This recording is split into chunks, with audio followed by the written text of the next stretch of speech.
morning and welcome to day 21 on the Pacific Crest Trail.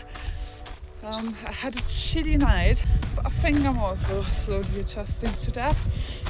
And have a beautiful walk through the mountains today, and tomorrow I'm gonna be at Big Bear and have zero there. I met a group of lovely people and I'm invited to stay in a cabin there, so I'm really looking forward to my zero.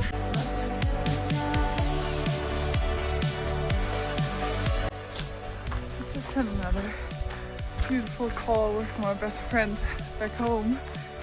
I'm so blessed with lovely people in my life. I also feel like my body is slowly adjusting, so my hip feels great. I'm still doing the stretching and I sometimes feel it like creeping in, and then I do the stretches and it's alright, so hips great. And I'm eating calories and sugar like there's no tomorrow, but it makes me feel strong.